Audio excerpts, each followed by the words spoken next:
Hi guys, and welcome to another episode of Photography Takeaway with Laura. Today I'm going to go through some ideas and ways you can present both your photography and your filmmaking work for your final major project and beyond. So we're given the opportunity to present our practical work at many points during your time at college, through personal social media, end of year shows and end of module screenings. How your work is viewed by an audience can not only change how people interpret it, but also give you an experience in communicating with an audience. During this video, I'll go through some of the common ways in which people present their work, as well as some unique ways that you can begin to explore. So the most popular way that practitioners tend to present their work is on the internet. This can be done via a social media account or through a professional website. Social media is one of the easiest and most accessible ways that professionals tend to present their work, either through final outcomes or documenting the process they take in getting there. It is an incredibly fast and broad way to engage an audience, and it costs absolutely nothing. You can set up a professional social media account on Instagram, create a page on Facebook, and begin regularly posting your outcomes and practical processes to get your work seen by others. The use of hashtags can also be incredibly important, as these allow you to get your work seen by people outside of your social bubble and your target audience, and broaden that target audience of yours. As I mentioned before, you can also present your work on a website, and creating a website has become easier to do in recent years, especially as many mainstream website services offer professional and simple templates to get you started. As a photographer, I use Wix for my photography website, and I found their interface and options for templates incredibly simple and easy to understand, and I built my entire website in just under 2 hours. You can create a free website with Wix and be given one of their URLs, so it's not as professional looking, but it comes with no cost whatsoever. There are other options aside from Wix, such as Squarespace and Format, all of whom offer a free package to get you up and running.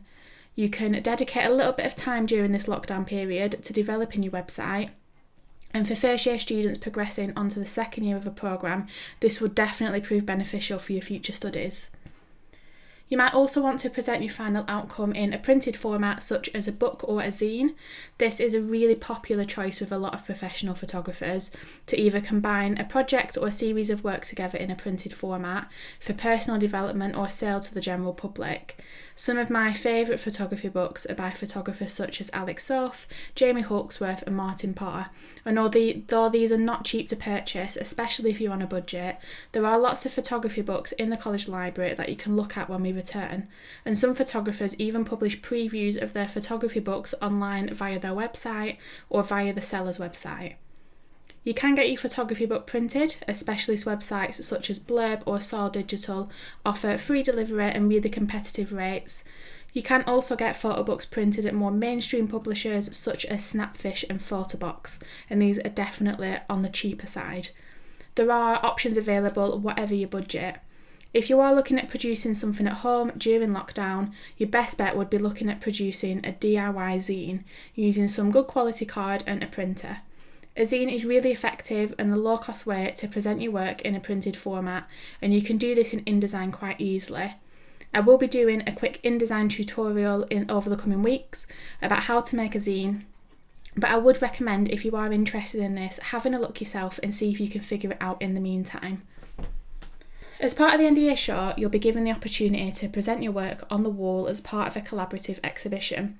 For film, this will be through a television or project-based output, and for photography, this will be through printed medium. When presenting photography work through the printed format, there are a few things to remember. The first being, you do not have to present your work in frames in the typical sense. You can choose to play around with layout, sizing, and ways of hanging your final prints. You could present work mounted on foam board, you could hang prints using bulldog clips or nail them directly into the wall.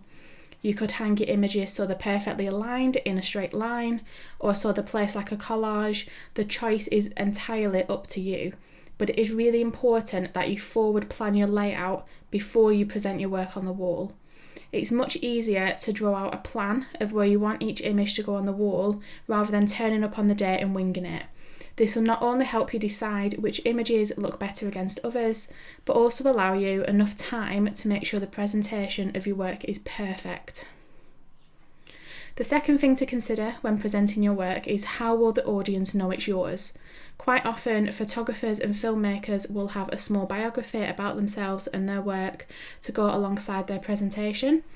This allows the audience to see what the work is about and a little bit about the artist who created it. You might want to be a little bit more creative in your output and create an installation or sculpture as part of your final piece. If you're interested in this form of presentation, it might be really useful looking at established photographers who've done this type of presentation before, such as Sophie Calle for her use of photography combined with text, as well as Christian Boltanski for his photographic installations focused on historical narratives. It might be that you want to work outside of the box, similar to collage and distortion work that I've seen before. Or you might want to produce something that has never been seen before, such as the art-based work of Damien Hirst or sculptural portraiture of Joseph Parra. Research here is key, and this goes just beyond looking at practitioners and their methods. When working with installation and sculpture, you need to look beyond how the piece looks and communicates with the audience, but also wider issues such as accessibility and health and safety. If you are planning on producing an installation piece as part of your end of year show, whenever we actually get around to presenting that work, it's really important you have a risk assessment form. Please send me a message via Teams if you would like a risk assessment template. However, do not be put off by this additional work. Installation and sculpture can really elevate the meaning of your work beyond the basics and can leave a lasting impression on your audience. So as the deadline for your final major project comes to a close, it's really important to reflect on your intentions for presenting your work.